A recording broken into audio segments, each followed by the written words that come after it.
मैं स्वामी कृष्णा वेदांत आप सभी के सामने आज एक ध्यान संबंधित कहानी सुनाना चाहूँगा और आप सभी ध्यानपूर्वक ये कहानी सुनें।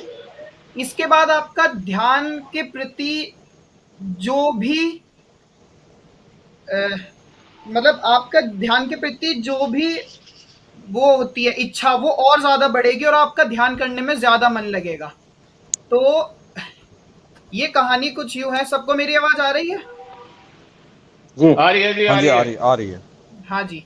तो आप अपना माइक म्यूट कर लीजिएगा, जिससे दिक्कत ना हो। तो ये कहानी है एक राज्य की। वहां पर एक बहुत ही बड़ा धनुर्धर था, बहुत ही कुशाग्र धनुर्धर। मतलब उस राज्य के आसपास भी उसके जैसा कोई धनुर्धर नहीं था। तो वहां का जो राजा था, उसने अपने सिपाहियों को भेजकर धनुर्धर को बुलाया और उससे कहा कि तुम ऐसा करो, पूरे राज्य में ये बात फैला दो कि अगर किसी के अंदर इतनी ताकत है कि मुझे चुनौती दे सके, तो मुझे चुनौती दे, और अगर ऐसा कोई नहीं आता है तो मैं तुम्हें इस राज्य का सर्वश्रेष्ठ धनुर्धर घोषित कर दूंगा। अब इतनी बात हुई और वहां पर बगल में ही एक नौकर खड़ा हुआ था। तो नौकर ने यह बात सुनी और वो मन मतलब हंसने लगा। अब जब वो हंसा तो राजा ने तो ध्यान नहीं दिया, लेकिन किंतु जो धनुर्धर था उसने ध्यान दिया। और जब राजा चला गया तो धनुर्धर ने अकेले में जाकर उस नौकर से पूछा कि तुम क्यों हंस रहे थे। तो नौकर ने हंसते हंसते बोला कि तुम अपने आप को इतना बड़ा धनुर्धर अगर घोषित करने जा ही रहे हो, तो मैं एक पहाड़ों में एक बाबा को जानता हूं, तुम उनसे एक बार जाकर मिल लो, तब तुम्हारे अंदर का ये जो घमंड है ये खत्म हो जाएगा। तब तुम्हें पता चलेगा कि तुम एक सर्वश्रेष्ठ धनुर्धर नहीं हो। तो धनुर्धर को गुस्सा आया, उसने सोचा कि चलो मिलकर आया जाए कि ऐसा कौन है जो मुझे चुनौती दे। तो वो उनसे मिलने गया। तो बाबा जी से मिलने गया तो बड़े बुजुर्ग बाबा जी थे, झुकी हुई कमर। लेकिन जब उनसे जाके मिला तो वो लकड़ी वकड़ी काट रहे थे, तो उनसे जाके मिला तो उन्हें पता चला कि ये सच में सर्वश्रेष्ठ धनुर्धर हैं। तो उसने बाबा जी से बड़ी विनती करी कि आप भी मुझे धनुर्विद्या सिखाएं। अब बाबा जी क्या बोलते हैं कि ठीक है, हम तुम्हें धनुर्विद्या सिखा सिखा देंगे।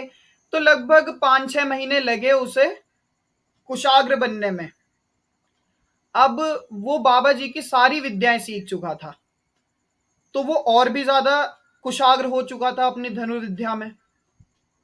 अब उसने एक दिन सोचा कि अगर जब तक ये बाबा जिंदा हैं तब तक मैं अपने आप को सर्वश्रेष्ठ धनुर्धर घोषित नहीं कर पाऊंगा, क्योंकि इस राज्य में मुझसे भी कुशाग्र कोई है। तो उसने सोचा क्यों ना इन्हें मार दिया जाए। तो वो पेड़ के पीछे छुपा रहा। जैसे ही बाबा आए, उसने अपना धनुष बाण उठाया और जोर से निशाना लगा के बाबा जी की तरफ मारा। लेकिन बाबा जी चालाक थे, उन्होंने सारी विद्याएं सिखाई, बस एक विद्या नहीं सिखाई, और वो ये कि वो किसी भी छोटी सी लकड़ी के टुकड़े से बड़े तीर का रास्ता घुमा सकते थे। तो जैसे ही तीर उनके करीब आया, उन्होंने छोटी सी लकड़ी का टुकड़ा लिया और उस लकड़ी के टुकड़े को उस तीर की तरफ कुछ इस तरह मारा कि वो जो तीर है वो घूम करके उस धनुर्धर के पास जाकर के उसके बिल्कुल आंखों के साइड से निकल के चला गया। अब धनुर्धर आकर के बाबा जी के आगे रोने लगा कि मुझे माफ कर दीजिए, ये मुझे माफ कर दीजिए, मुझे ऐसा नहीं करना चाहिए था। यही सब बातें बोलने लगा। तो बाबा जी ने बोला कि ये बहुत ही ज्यादा सत्य बात है कि तुम मुझे मार ही देते, तो बस एक यही विद्या थी जो मैंने तुम्हें नहीं सिखाई थी।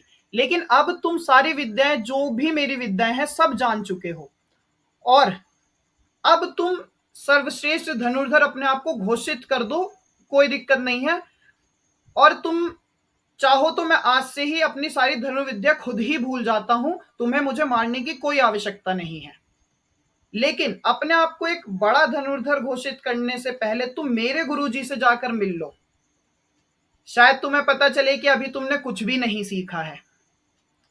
तो वो कहते हैं कि अब आपसे भी बड़ा धनुर्धर कौन है?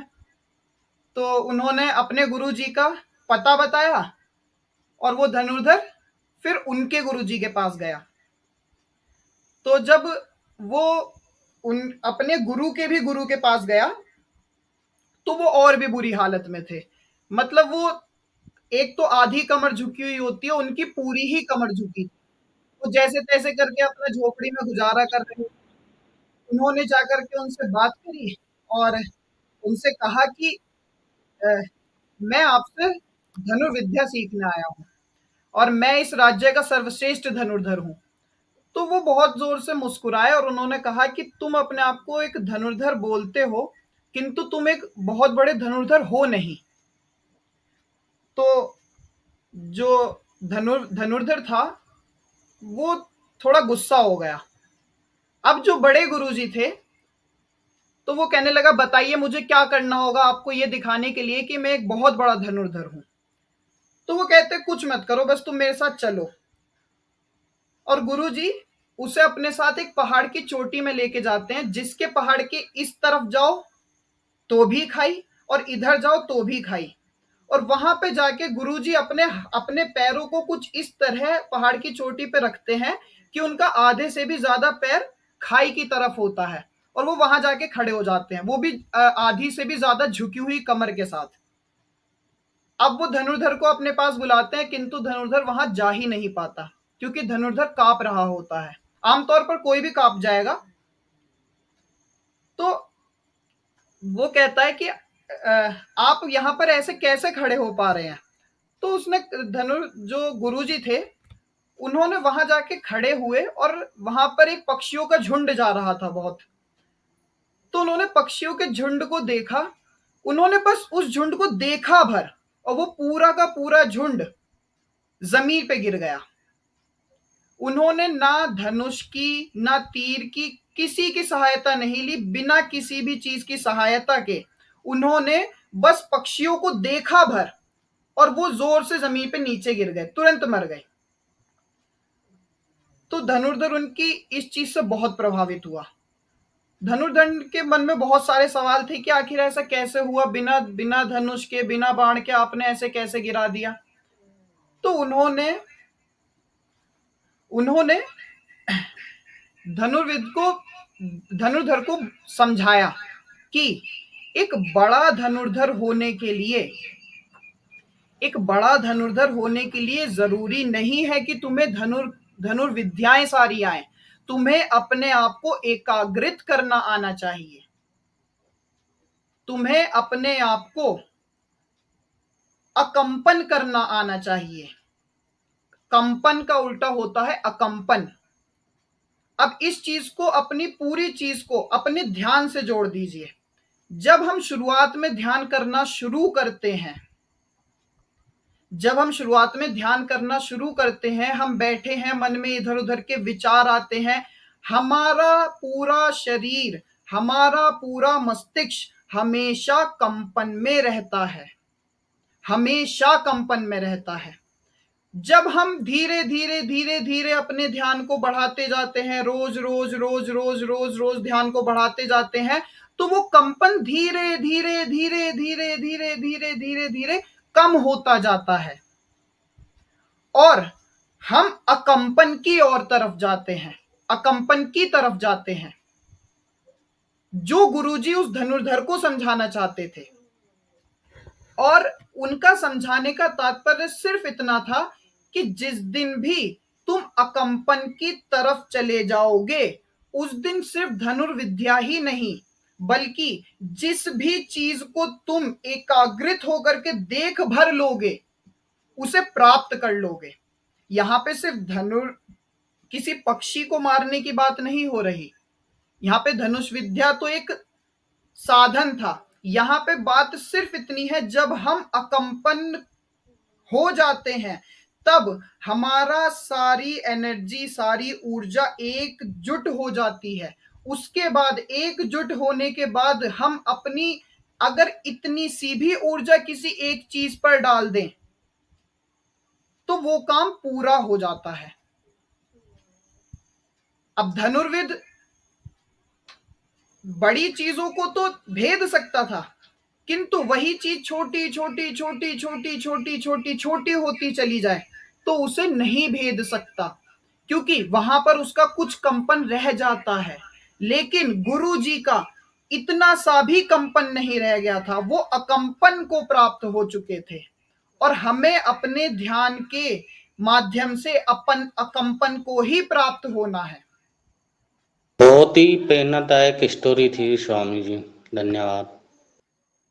तो आप लोगों ने एक कहानी सुनी, भाव तो लगभग समझ गए होंगे। पहले, सबसे पहले अपने शरीर को हम शरीर में स्थिरता पैदा करते हैं, अकंपन पैदा करते हैं।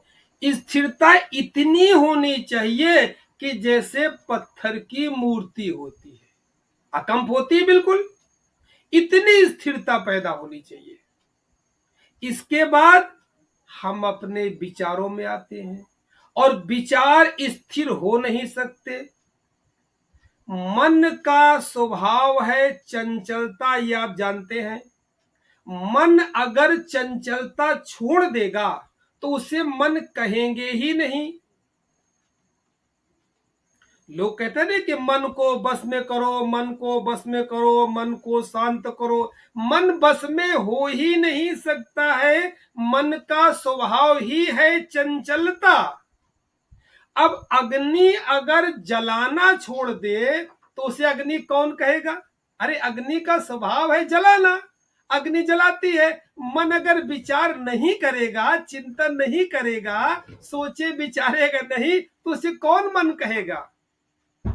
तो मन को हम अजपा के द्वारा अपने श्वासों में लगाते हैं कि चल तेरे को एक काम दे दिया गया, चल तेरे को एक काम दे दिया गया। बस मन वही सोचता रहता है, सोचता रहता है, सोचता रहता है, सोचता रहता है। सोचते सोचते सोचते सोचते अपने आप थक जाता है। जब मन थक जाता है तो मन मर जाता है। जब मन मर जाता है तो अमन पैदा होता है। उसी अमन को कहते हैं निष्कंप होना, अकंपन होना। आपने जो उस सबसे गुरु की सबसे ऊंचे गुरु की बात सुनी, इसका मतलब वो साक्षी को प्राप्त हो गया, अकंप हो गया, भीतर कुछ नहीं हिल रहा है, अपने केंद्र को प्राप्त हो गया। और जो अपने केंद्र को प्राप्त हो गया उसने सर्वस्व हासिल कर लिया। अब अगर ब्रह्मांड में विचार की एक किरण भी वो फेंकता है, विचारता है, तो ब्रह्मांड को उसकी बात को साकार करने के लिए पूरी ताकत झोंक देनी पड़ती है। इसी को तो कहते हैं लॉ ऑफ अट्रैक्शन, आकर्षण का सिद्धांत। पहले हमारा मन उस अवस्था में पहुंचे कि निष्कंप की अवस्था को प्राप्त हो जाए, यानी साक्षी भाव घट जाए। साक्षी भाव घट जाए तो जो हम दैनिक साक्षी भाव का अभ्यास करते हैं, भीतर अपने केंद्र बिंदु पाने का प्रयास करते हैं। जिस दिन साक्षी घट जाएगा आप ना कुछ हो जाएंगे, अकंप हो जाएंगे, निष्कंप हो जाएंगे, निर्विकल्प हो जाएंगे, निराकार हो जाएंगे। बस उसी में जमे रहेंगे। जितनी देर उसमें रहते हैं उतनी देर आप परमात्मा के अज्ञात के साथ में। जैसे झील होती है, उस झील की तुलना करें कि झील में एक भी तरंग नहीं है। ऐसे आपने झीलें बहुत देखी होंगी, उसमें एक पत्थर फेंकेंगे तो उसमें तरंग पैदा होगी, लहर पैदा होगी। अगर पत्थर से लहरें नहीं हुई, अगर हवाएं चलेंगी हवाएं चलेंगी, हवाएं डोलेंगी, पेड़ डोलेंगे तो भी झील में लहरें पैदा होंगी। समुंदर की तो कहना क्या, वो तो समुंदर है, लहरें तो ज्वार भाटा की तरह उठती हैं। संसार की तुलना समुद्र से जो की गई है इसीलिए की गई है। संसार की लहरें छोटी नहीं उठती हैं, संसार की लहरें ऐसी उठती हैं विचारों की जैसे ज्वार भाटा। इसलिए मैंने झील की बात कही। झील शांत होती है, झील गहरी होती है। जो झील जितनी गहरी होगी उतनी शांत होगी। आप जितने गहरे ध्यान में डूबते चले जाएंगे उतने शांत और निष्कंप होते चले जाएंगे। और वो जो साक्षी की अवस्था है अगर एक बार पकड़ में आ गई, उसी को संभाल करके सजो करके रखना है, उसी टाइम पीरियड को इकट्ठा करना है। वही कीमती है, वही पारसमणि है, वही टाइमलेसनेस है, वही समय शून्य है, वही निर्विचार है, वही निर्विकल्प है। उसी को बचा के रखना है साक्षी भाव में। अब यदि भूले भटके उस दिमाग, ऐसे मस्तिष्क के अंदर एक भी कोई विचार पैदा होता है जिसे कामना कहते हैं, उस ऐसी मस्तिष्क की अवस्था में अगर एक भी विचार पैदा होता है, यानी शून्य में एक भी विचार घटता है, यानी निष्कंप में एक भी विचार का कंपन घटता है, तो पूरी की पूरी कायनात उस वाक्य को पूरा करने में लग जाती है। यह है निर्विकल्प की ताकत, यह है निराकार की ताकत, यह है निष्कंप की ताकत। उसी ओर हमको अपनी गति को बढ़ाना है।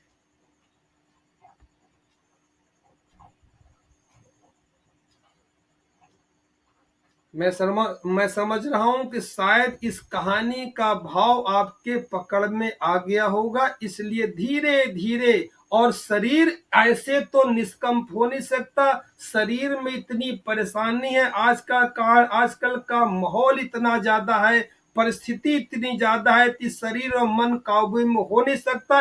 इसीलिए कुछ लेटेस्ट टेक्नोलॉजी अपनाई जाती है जो मैं अक्सर अपनाता हूं। कभी कीर्तन कर लिया, कभी गा लिया, कभी हो हल्ला कर लिया, कभी जिब्रिश कर लिया, कभी हंस लिया, कभी हाथ पैर फेंक लिए, कभी हाथ पैर पटक लिया, शरीर मूर्तिवत हो जाए, स्थिर हो जाए। वरना पता चला ध्यान कर रहे हैं खुजली हो रही है, ध्यान कर रहे हैं मच्छर काट रहा, ध्यान कर रहे हैं, अभी शरीर ही स्थिर नहीं है तो निष्कंप कहां से प्राप्त होगा। ये सब इस जमाने की बहुत आवश्यक विधियां हैं। इन विधियों, कलयुग में इन विधियों के अलावा आप नहीं जा सकते ध्यान के अंदर। जो सामान्य तरीके से कोई व्यक्ति 10 वर्षों के अंदर ध्यान में प्रवेश करेगा, वो इन विधियों के अंदर मैं समझता हूं कि 1.5-2 साल अगर उसने बैठ लिया तो उपलब्धता को प्राप्त हो जाए। इसलिए जो विधियां कराई जाए उनको हंसी के समझ करके अवॉइड न करें, सब संलग्न हो करके करें, सब ध्यान में सहायक है आपके। चलिए आंख बंद करते हैं।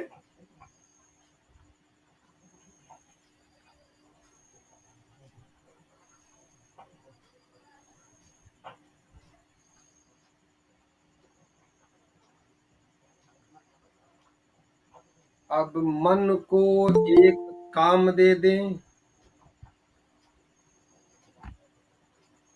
बल्कि कहानी चल रही है तो बात आगे ही हो जाने दीजिए। चलिए एक जिन्न की कहानी आपको सुनाता हूं।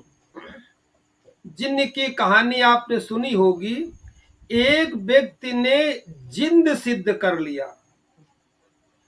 जिंद सिद्ध तो कर लिया, अब वो जिंद इतना खतरनाक था कि उसे हर समय कोई काम चाहिए। जब भी जब भी वो व्यक्ति उस व्यक्ति को कोई काम कराना होता था, मान लिया उसको आम तोड़ना है, तो उसने जिन्न से कहा जिन्न जाओ आम तोड़ लाओ, आम तोड़ के लाया, अपने आका को दे दिया। इसके बाद फिर वो खड़ा है, महाराज और कोई काम? अच्छा जाओ एक गिलास पानी ले आओ, तुरंत गया एक गिलास पानी ले आए, महाराज और कोई काम? अच्छा जाओ मेरे कपड़े धो दो, कपड़े धो दिए, महाराज और कोई काम? अच्छा जाओ झाड़ू झाड़ू पोछा कर दो, झाड़ू पोछा कर दिए, फिर खड़ा हो गया, महाराज और महाराज और बताओ काम। अब वो काम बताते बताते वो व्यक्ति परेशान हो गया, वो अपने गुरु के पास गया कि गुरुजी अब बहुत बड़ी गलती की कि हमने एक जिंद को सिद्ध कर लिया है, अब ये ना तो मुझे खाने देता है ना पीने देता है, जो मैं काम कहता हूं तुरंत कर देता है, मैं तो इससे परेशान हो गया, अब मैं क्या करूं? तो गुरुजी ने कहा बेटा एक काम करो, तुम अपने घर के आंगन में एक बांस गाड़ दो और उस जिन्न से कहो कि इस बांस पर ऊपर जाओ नीचे आओ, ऊपर जाओ नीचे आओ, ऊपर जाओ नीचे आओ, लगातार यही करते रहो। और जब तुम्हें जिन्न से कोई काम लेना हो कि जाओ बाजार से 1 किलो आलू ले आओ, जिन्न जाओ बाजार से 1 किलो आलू ले आओ, उससे कहो बाजार से 1 किलो आलू ले आओ, जब आलू तुम्हारे पास ले आए तो उसे कहो जाओ खंबे में चढ़ो उतरो, चढ़ो उतरो, चढ़ो उतरो। फिर कोई काम पड़े बिस्तर बिछाने का तो जिन्न जरा मेरे बिस्तर बिछा दो, जिन्न उतरेगा बिस्तर बिछाएगा, फिर कहेगा महाराज और कोई काम? जाओ खंबे पे चढ़ो उतरो, चढ़ो उतरो, चढ़ो उतरो। तो जिन्न अपनी सिद्धि से उस खंबे में चढ़ता उतरता, चढ़ता उतरता, अब वो व्यक्ति बड़ा सुखी हो गया, बहुत सुखी हो गया। जब कोई काम कराना होता था तो जिन्न से काम करा लेता था, और जब काम पूरा हो जाता था तो जिन्न को कहता था जाओ खंबे पे चढ़ो उतरो, ऊपर जाओ नीचे आओ, ऊपर जाओ नीचे आओ, ये जिन्न करता था। ये कहानी जिन्न की लगभग सब व्यक्तियों ने सुनी होगी, सबने सुनी होगी, मुझे पता है, जनरल कहानी है। अब ये नहीं पता जिन्न है कौन। अरे ये हमारा मन ही तो जिन्न है, ये जो जिन्न है ये हमारा मन ही है। 1 मिनट को इसको चैन नहीं है, 1 मिनट में स्कूल जाएगा, 1 मिनट में बाजार जाएगा, उधर भी चैन नहीं है, फिर घर आएगा उधर भी चैन नहीं है, धंधे पे जाएगा उधर भी चैन नहीं, खेलने जाएगा उधर भी चैन। 24 घंटे मन का जिन्न भगता रहता है, आपके पास कोई काम हो या काम ना हो। मान लिया आपको जाना है मंदिर, आप जा रहे हैं मंदिर, मगर जिन्न मंदिर तो जा रहा, साथ साथ घर भी जा रहा, दुकान भी जा रहा, और कहीं भी घूमने जा रहा, वो फिर ही घूम रहा है। तो जिंद को सिद्ध जिसने कर लिया है, लगभग जिंद सभी का सिद्ध है। जिंद जो परेशान करता है उसका यही हल है कि जब आपको अपने मन से काम लेना है, आपको जब अपने मन से काम लेना है, बनिए हैं तो तराजू तोलना है, अधिकारी हैं तो लेटर पढ़ना है, दस्तखत करना है, बैंक मैनेजर हैं कुछ है तो आपको फार्म भरना है, कंप्यूटर में जो काम करना है, यानी जो जो जब भी जो काम करना हो आप उसी में संलग्न हो करके करेंगे। इसी को कहा गया है कर्मयोग। कर्मयोग का मतलब लोग लगाते कर्म करो बस और कुछ नहीं करो। कर्म योग है कि आप संलग्न होकर उसी में डिपेंड होकर के, एक लय होकर के अगर आप काम करते हैं तो आप उस अवस्था को पहुंच जाते हैं जो व्यक्ति ध्यान की अवस्था में ध्यानी पहुंचता है। तो क्या करना है, जब मन से कोई काम लेना है तो बिल्कुल आनंद के साथ उसी काम, जिंद जो है उसी काम में लगा दें। मान लिया पुस्तक पढ़नी है तो फिर पुस्तक ही पढ़नी है। अब ये नहीं कि पुस्तक भी चल रही, दिमाग में खाना भी चल रहा, दिमाग में फिल्म भी चल रही, दिमाग में दुश्मनी भी चल रही है, नहीं, जिन एक काम करेगा और बड़ी अच्छी तरह करेगा वो। तो एक काम करने दीजिए अपने मन को बड़ी स्थिरता के साथ, और जब वो काम कर ले दूसरे, और जहां उसको फालतू समय मिला आपको परेशान करेगा मन।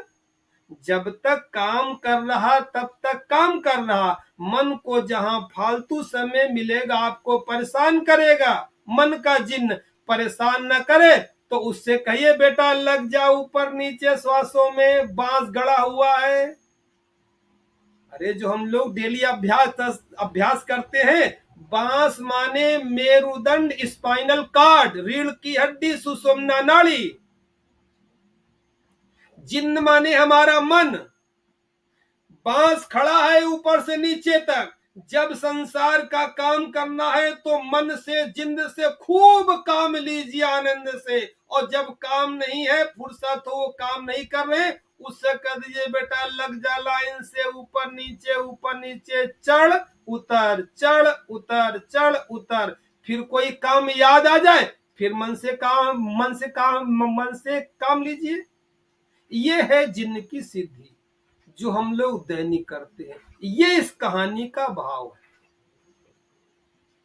तो बताइए कि केवल एंटरटेनमेंट होता है, नाचते कूदते, ये लिया खाया पिया, घूमे फिरे, ऐसो आराम किया, घर चले आए, ध्यान से कोई मतलब नहीं। हमें तो एक साधक कोई ऐसा नहीं मिला 3 घंटे का मौन रह करके ध्यान करता हो।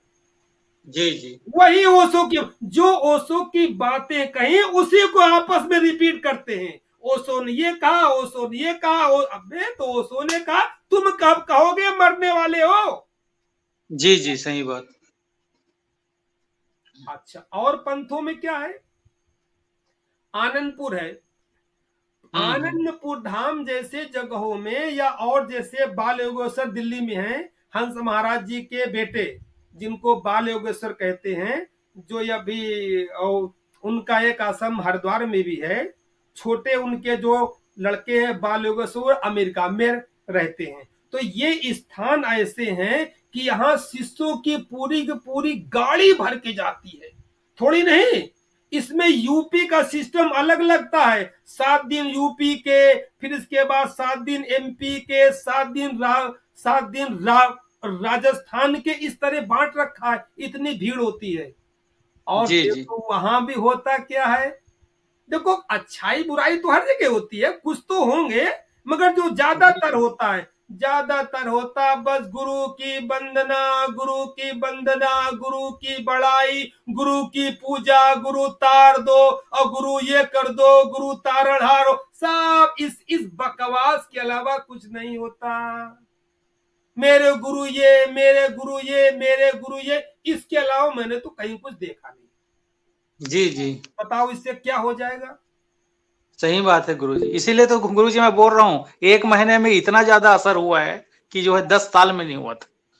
आपके साथ जो 1 महीने में इतना अच्छा लग रहा है, इतना मैं कभी कहीं नहीं सीखा। अरे जब तुम अपने मरे स्वर्ग दिखता है, दूसरे के मरे नहीं। गुरु मर गया, उसे स्वर्ग दिख गया। जब तक तुम नहीं मरोगे तुम्हारा स्वर्ग नहीं दिखेगा, और गुरु का स्वर्ग तुम्हारे काम आएगा नहीं। तुम्हारा स्वर्ग तुम्हारे काम आएगा, तुमको मरना पड़ेगा, तुमको ध्यान करना पड़ेगा। अब तुम ध्यान मत करो, गुरु किया, अरे हद हो गई। तो ओशो की देखो, जब तक ओशो थे तब तक तो मैं ये नहीं कहता हूं कि सब सन्यासी ऐसे हैं, बहुत से सन्यासी भी ऐसे हैं मेरी जानकारी में जो मस्त हैं, उपलब्ध हैं, बिल्कुल सही हैं अपने में, मगर वो होंगे बस 1000 में तो कह नहीं सकते। अब तो परसेंट भी कहना गलत है, इतने ज्यादा सन्यासी बढ़ गए हैं आज की दुनिया में कि वो परसेंटेज कहना गलत है। हाँ, कैसे 1000 में 2 एक ऐसे मिलते हैं जो गंभीर है, जिनको आनंद आ रहा है, बाकी सब इसी तरह है। जी जी हमारा मतलब हमसे और तुम, हमारा शास्त्रों से भी कोई मतलब नहीं है। जी जी शास्त्र काम ना आएंगे, शास्त्र सही बात बताते नहीं है। अब जी जी शास्त्र तो बताते हैं कि चंदा मामा दूर के, पुआ पकावे दूर के। अब बताइए, चंदा मामा हो गए, फिर हंसते हो कि वो बचपन की बातें हैं, फिर हंसते जी हो जी कि वो बचपन की बातें बचपन हैं। की बात है। अरे तुम बचपन की बात नहीं करते जब शंकर जी को दूध डालते हो, दही डालते हो पत्थर की मूर्ति में, तुम कौन सा होशियारी का काम करते हो? हम्म। तुम कौन सा होशियारी का काम करते हो? तुम आध्यात्मिक बचपने का काम करते हो, वो लड़कपन के बचपने का काम करते, अंतर कोई नहीं है। जी जी सही बात। मेरा कभी भजन सुना होगा? हम्म। कहीं बाहर कुछ नहीं है, सभी सब इस पिंड में है। यत ब्रह्मांडे तत् पिंडे, शंकर जी वहां नहीं बैठे हैं जो जल चढ़ाने जा रहे हो, इसी खोपड़ी के अंदर, इसी शरीर के अंदर पूरा ब्रह्मांड छुपा हुआ है। एक मेरा भजन सुना होगा शायद, सुना है? शंकर जी वाला सुना है कि नहीं? जी जी जी आपका कौन कौन हमेशा सा? सुनता हूँ। कौन सा? रोज क्या, रोज आपका भजन गुरु जी अलग अलग रहता है। नहीं नहीं, भजन गाते हैं ना कि शंकर जी कहाँ है। एक रानी लक्ष्मीबाई के गुरु हुए हैं गंगादास, हम्म। उन्होंने शंकर जी के ऊपर भजन लिखा है, शंकर जी के रहस्य को खोला है कि शंकर जी क्या है और शिव की पिंडी क्या है। पहली बात तो शंकर जी शिवलिंग नहीं है, शिवलिंग शंकर जी नहीं है। जी जी इसकी मेरी वीडियो, अब हम बताने से कोई फायदा नहीं, मेरे यूट्यूब में पड़ी, आप उसको देख लीजिएगा। जी जी उदाहरण के तौर पे आपको हम बता दें, गंगादास ये कहना चाहते हैं कि इसी शरीर के अंदर अविनाशी तत्व जिसे शंकर कहते हैं वो छुपा हुआ है। वो कुछ नहीं, ये जो सर है ये कैलाश पर्वत है। अपनी चेतना जो नीचे है इसको उठा करके सहस्त्रार्थ कैलाश में ले आओ, शिव के दर्शन हो जाएंगे। ये वाला भजन सुना है? नहीं सुना? नहीं गुरु जी, उसको जो है क्या तो नहीं सुना हूँ जी। कर तलाश तन, अब सुनिए, खाली दो लाइन जी सुनाएंगे। कर तलाश तन कैलाश में दर्शन ले अविनाशी का। अविनाशी माने कहते हैं शंकर जी को। मूल जी द्वार से पता लगे है, जहां पवन की सड़क भगे है, पवन माने ये जो श्वास लेते हैं, जहां पवन की सड़क भगे है उसके आगे और जगह है नाभीपुर के पास में, जहां नक्का 84 का। 3 नगर आगे आते हैं जहां पे ठगिया ठग खाते हैं, फिर प्रयागपुर में जाते हैं। यह है प्रयाग। ये कैसे प्रयाग है फुर्सत से कभी समझाएंगे। फिर प्रयागपुर में जाते हैं, बहे धारा 3 आकाश में, ईड़ा पिंगड़ा सुषुम्ना नाड़ी, बहे धारा 3 आकाश में, बड़ा किला है कैलाशी का। गंगा जमुना सरस्वती का, गंगा जमुना सरस्वती का, बंदन कर निज पंच गति का, आगे पुरु कैलाशपति का, आगे पुरु कैलाशपति का, देख के आया खास में डेरा घट घटवासी का। कर तलाश तन कैलाश में दर्शन ले अविनाशी का। ये वाला भजन। जी जी चलिए ठीक है, जी गुरु जी। चलो चलो, हरि ओम। हरि ओम। काफी समय हो गया। मैं मैं आपको एक सूचना दे दूं, मेरा आध्यात्मिक मोटिवेशन का 90 दिन का कोर्स चलता है। मेरा मोबाइल नंबर है 9897727441 9897727441। इसमें आप अपना नाम, जिला, उम्र लिख कर के भेज दीजिए। शाम को आपको एक लेख आ जाएगा, उसको पढ़ते रहिए 90 दिन तक, और सुबह मेरे साथ बैठ कर के उसका प्रयोग करिए। विभिन्न प्रकार की ध्यान की विधियों का हम बैठ कर के सामने अभ्यास करवाते हैं। घर में आप अकेले कर नहीं सकते, सब लोग मिल करके करते हैं। आप भी करिए, हम भी करें। और इधर आप दैनिक जो है एक लेख पढ़ते रहेंगे। 90 दिन में आप ऐसा महसूस करेंगे कि धर्म की बहुत सारी गुत्थियां केवल मेरे लेखों से ही पूरी हो गई, समझ में आ गई, खुलती चली गई। और जो थोड़ी बहुत बचेंगी, कभी हम लोग आपस में चर्चा कर लेंगे। तो कभी जुड़ना हो तो जुड़िएगा। आपका स्वागत है। नमस्कार। हरि ओम।